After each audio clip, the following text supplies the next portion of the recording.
Bonjour et bienvenue à tous sur le web. Vous regardez i24 News et c'est l'heure de votre magazine le plus connecté. Au programme aujourd'hui, on parlera de Barack Obama qui vient de lancer sa page Facebook. On vous montrera le spot français qui lutte contre le harcèlement sexiste. On vous présentera la plateforme Choose dans notre dossier du jour. On vous dévoilera les images d'Umbrella, le parapluie le plus connecté de sa génération. Et on terminera avec des images de Donald Trump qui ont enflammé le web. On ouvre cette édition avec le président américain Barack Obama qui vient de rejoindre Facebook. Pour inaugurer sa page, il a livré un premier message qui entraîne à lutter contre le changement climatique. Père, mari et 44e président des États-Unis. Voici un premier discours qui n'a pas manqué de faire le buzz puisqu'il a été vu plus de 2 millions de fois. Regardez.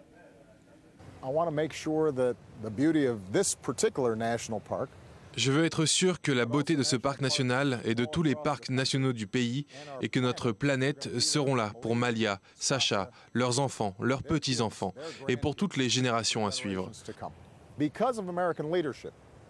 Nous avons déjà réussi à obtenir un accord de 150 pays, qui représente environ 90% de l'économie mondiale et de l'émission de carbone, sur le fait que nous devons s'unir pour créer une structure internationale.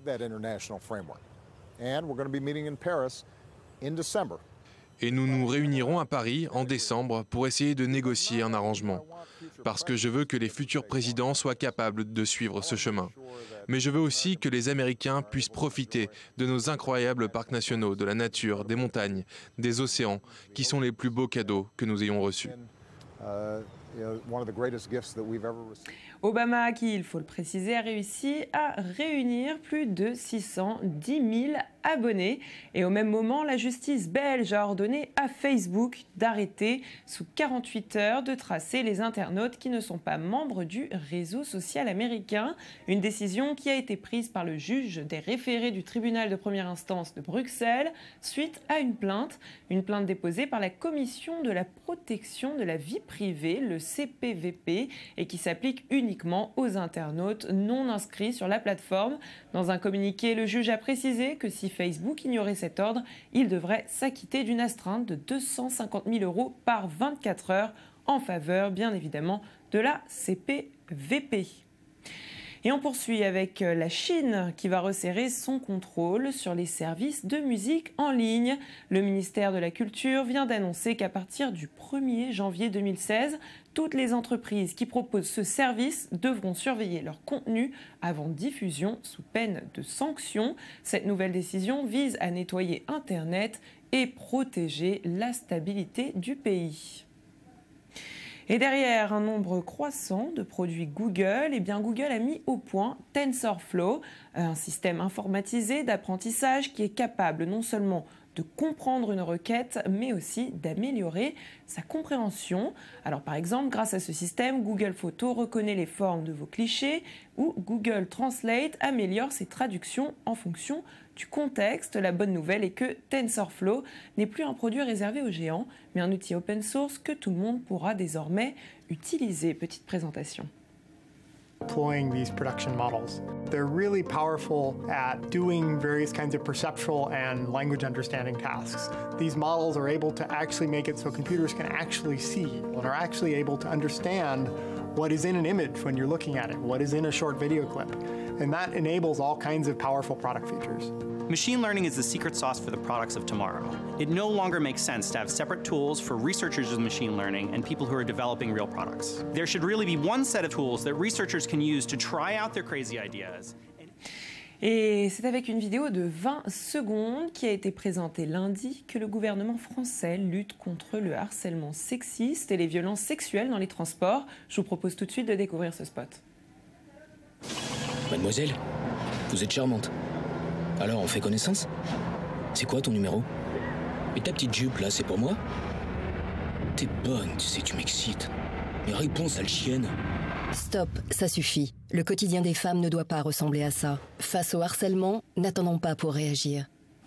Alors ce spot vient d'être publié sur Internet, il sera suivi par une campagne d'affichage. Par ailleurs, le gouvernement a lancé le hashtag harcèlement agissons dans le but de recueillir sur les réseaux sociaux des témoignages de femmes victimes de ces pratiques. Voilà, c'était l'essentiel de l'actualité 2.0. Place tout de suite à notre dossier du jour. On ouvre cette rubrique avec Choose, une application qui met l'utilisateur au cœur du développement produit. En fait, grâce à Choose, les marques et les institutions sont connectées aux utilisateurs qui pourront choisir ensuite entre plusieurs versions d'un même produit. Petite présentation.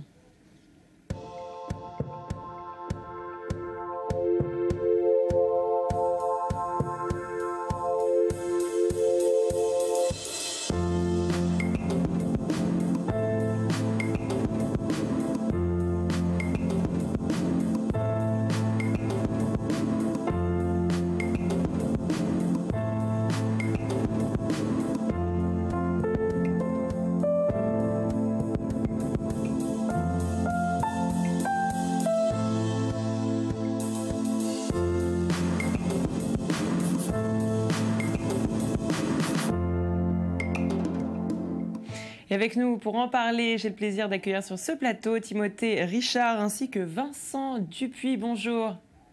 Bonjour. Alors, vous êtes les fondateurs de Choose. Est-ce que vous pouvez nous expliquer en quoi consiste justement cette plateforme ?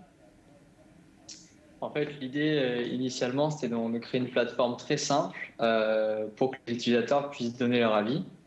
Donc, pour vous expliquer rapidement, les utilisateurs reçoivent une notification. Ils l'ouvrent et ils découvrent 4 produits d'une même marque qui peuvent être déclinés suivant plusieurs coloris ou suivant plusieurs styles. Les 4 se mettent côte à côte et choisissent simplement celui qu'ils préfèrent. En fait, en faisant ça, ils participent à un tirage au sort qui leur permet de gagner le produit qu'ils ont aimé. Et à la suite de ça, ils arrivent sur une page d'historique qui leur présente un peu le créateur, la marque, et sur laquelle ils bénéficient d'avantages comme des codes promo ou des accès à des ventes privées. Donc l'idée, c'était de créer un concept gagnant-gagnant sur lequel l'utilisateur découvre de nouveaux produits que nous sélectionnons et la marque, ça lui permet d'avoir des retours sur les produits que les utilisateurs préfèrent. Alors comment vous est venue l'idée de créer cette plateforme ? Alors en fait, à la base, c'était vraiment sur de la musique. On ne se sentait pas assez concerné, impliqué sur toutes les musiques qui passaient à la radio. Donc on s'est dit pourquoi pas incruster les utilisateurs dans ce processus de décision.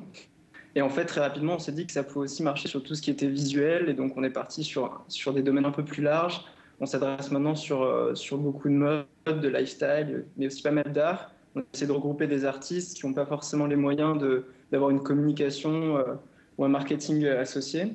Et donc voilà, on essaie de faire très large. Une sélection plus orientée concept store et surtout tous les produits qui nous plaisaient et qui nous intéressaient en fait. Alors justement, vous vous intéressez quand même à pas mal de domaines. Comment ça fonctionne exactement ? Donnez-moi un exemple, quelqu'un par exemple qui est intéressé par la mode. Voilà, donc il faut télécharger l'application et comment ça se passe après ? Okay. Pour l'instant, en fait, on crée des sélections qui sont assez variées. Donc quand l'utilisateur s'inscrit, il renseigne juste des informations très basiques comme son sexe, son année de naissance et son code postal. D'accord. Et ensuite, pour le moment, il découvre en fait une sélection. C'est nous qui faisons une sélection assez variée. Et il va découvrir justement nos produits comme un blog ou un site un petit peu de tendance. Il va découvrir les nouveautés qu'on lui présente. Dans un second temps, on aimerait que l'utilisateur puisse plus donner son profil. Voilà, dire moi, ce que j'aime c'est la mode, ou aller même plus loin et dire moi ce que j'aime c'est cette marque. Et donc pouvoir découvrir en exclu les nouveautés depuis notre plateforme. Alors justement, comment vous sélectionnez ces marques que vous proposez ?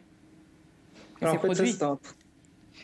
fait, c'est un travail qu'on a fait en amont. On s'est dit que c'était une plateforme qu'on voulait très visuelle et qualitative.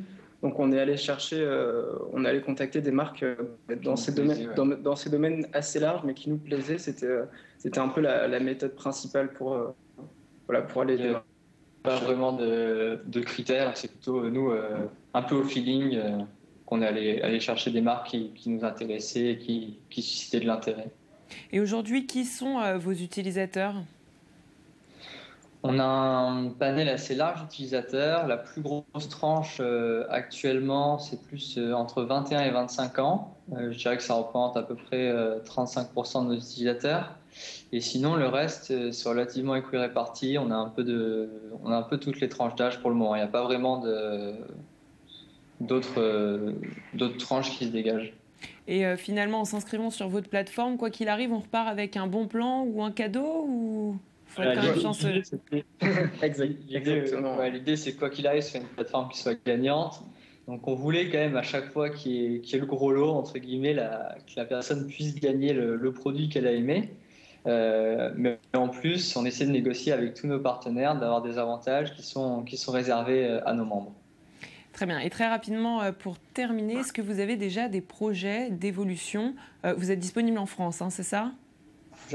Exactement. Alors en fait, à court terme, on a envie de bien profiter de l'image de la France. Il y a beaucoup de marques qui nous intéressent et qui peuvent intéresser donc potentiellement d'autres personnes. Après, très rapidement, on a envie de s'étendre en Europe et aux États-Unis. Donc on est en train de préparer ça dans les mois à venir. On a un peu fait de la France un pilote en fait pour tester l'application, bien la développer. On commence à avoir quelque chose qui est assez solide et on aimerait bien l'étendre, c'était l'idée. Eh bien, en tout cas, moi, je vous souhaite bon courage sur le web. Merci beaucoup. Merci à vous pour toutes ces explications.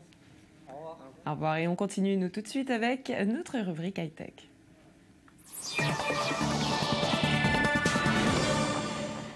Après l'Apple Watch, la montre de Samsung ou encore la Pebble Time Round, voici la montre connectée de TAG Heuer, le célèbre horloger suisse. Cette montre baptisée Connected a été créée avec Intel et Google. Elle a la particularité, vous allez le voir, d'avoir gardé le design bien connu de la marque. Selon TAG Heuer, cette montre doit avant tout être une montre et non un simple gadget high-tech. Je vous propose tout de suite de la découvrir.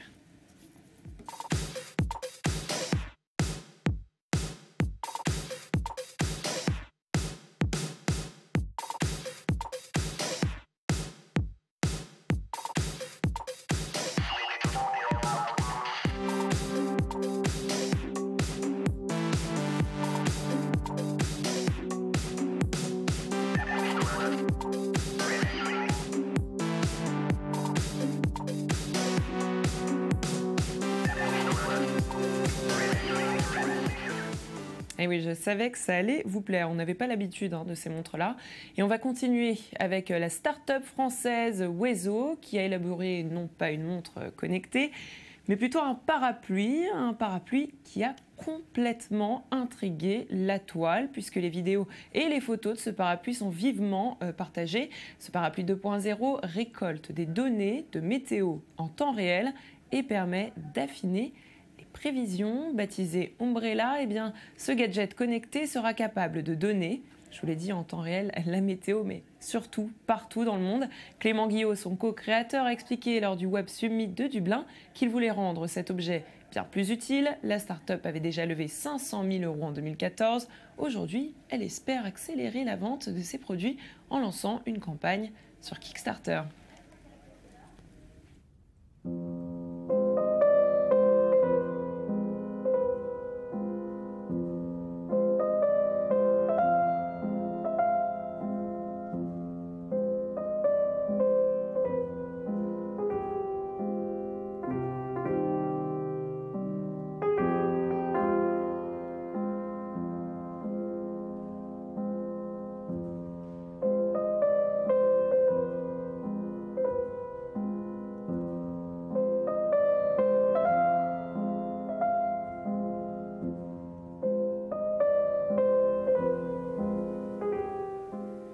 Et oui, il va falloir encore attendre un peu de temps avant de voir ce véritable parapluie qui sera d'ailleurs coloré et équipé de LED. Allez, on poursuit dans l'insolite avec notre rubrique L'œil du net.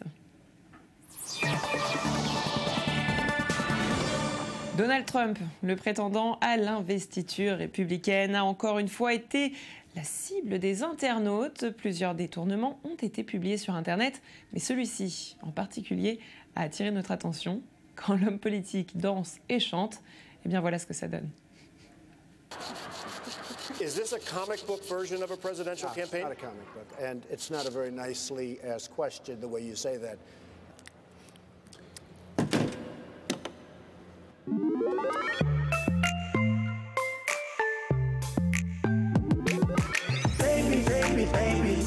I'm so hot.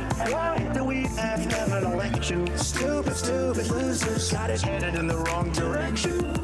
We've got to be smart. We've got to be tough. I'm killing everybody like a rocket ship. I will be the greatest. Some Mexicans, they're rapists. The greatest, the greatest. I love Mexicans, they're rapists. The greatest, the greatest. I love Mexicans, they're rapists. We used to win, we don't win anymore. We're gonna build a wall with a big fat door. We're gonna keep talented people here. Et oui, il s'agit de propos pas très sympas récupérés chez Donald Trump. Et cette émission est terminée pour aujourd'hui. Merci de nous avoir suivis. On se retrouve demain, même endroit et même heure pour encore plus d'infos de Point Zéro. Allez, je vous donne tout de suite rendez-vous sur notre page facebook.com/sur le web de MacActu. Et je vous dis à demain.